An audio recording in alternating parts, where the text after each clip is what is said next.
दोस्तों आज की स्थिति देखा जाए तो भारत डिफेंस के क्षेत्र में खुद के बूते टर्की से कई ज्यादा आगे निकल जा चुका है। इतना आगे कि शायद आने वाले 50 या 60 साल भी टर्की भारत को मैच नहीं कर पाएगा।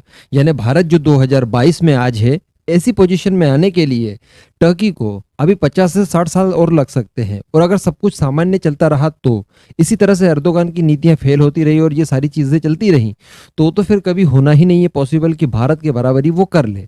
लेकिन एक मामले में टर्की की तारीफ करनी चाहिए और यहाँ पर भारत को कंडेम करना चाहिए और भारत ने कुछ सीखना चाहिए टर्की से। जी हाँ, टर्की वैसे हमारा दुश्मन है, लेकिन बताया जाता है कि जिसने दुश्मन से सीख लिया उसको कोई नहीं परास्त कर सकता। देखिए, टर्की एक मामले में भारत से कुल 8 साल आगे है और वो मामला कोई और नहीं बल्कि यूएवीज का है। जी हाँ, टर्की का जो TB2 ड्रोन है वो 2024 में ही सेवा में आ गया था। इसी के साथ साथ 2020 की बात कर ली जाए तो इसे तो कोई भुला ही नहीं सकता, क्योंकि आर्मेनिया अजरबैजान के युद्ध में इसने बहुत महत्वपूर्ण भूमिका निभाई थी।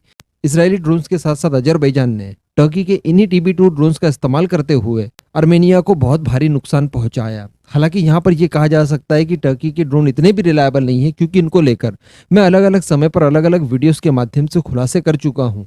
रशिया का जो पेंसर एयर डिफेंस सिस्टम है वो इसके खिलाफ 100% प्रभावी है। लेकिन जो भी हो, इसने गेम चेंज तो कर ही दिया था। अभी की मैं आपको खबर बता दूं, एक्चुअली एडी के जो महानिदेशक हैं एस वेणुगोपाल जी, उन्होंने टर्मक मीडिया हाउस को एक इंटरव्यू दिया और इस इंटरव्यू के दौरान उन्होंने कुछ बातें कही जो आपको सुननी चाहिए।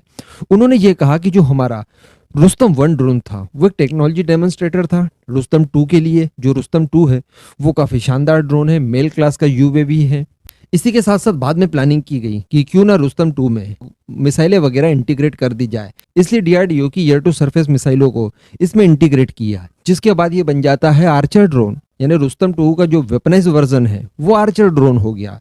अभी बताया जा रहा है कि जो आर्चर ड्रोन है ये कैपेबिलिटीज के मामले में सिमिलर है टर्की के ड्रोन्स के। यानी इनका जो मैक्सिमम टेक ऑफ वेट है वो 790 किलोग्राम है।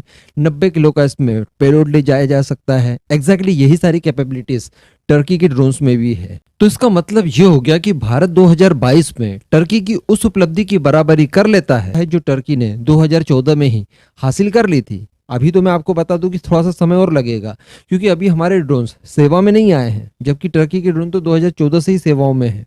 हालांकि यहाँ पर मैं आपको बता दूं कि काम काफी तेजी से हम लोग कर रहे हैं यूएवीज के क्षेत्र में, और बहुत ही जल्दी इनका इंडक्शन वगैरह भी हो जाएगा, मास प्रोडक्शन वगैरह सब कुछ शुरू हो जाएगा। लेकिन अल्टीमेटली कहा जा सकता है कि हम लोग टर्की से 8 साल पिछड़ चुके हैं और आज हमें मजबूरन टर्की का एग्जाम्पल देना पड़ रहा है कि देखिए हमारे ड्रोन उतने ही ताकतवर हो चुके हैं जितने की टर्की के ड्रोन्स हैं। तो यहाँ पर सोचने समझने वाली थोड़ी सी बात है।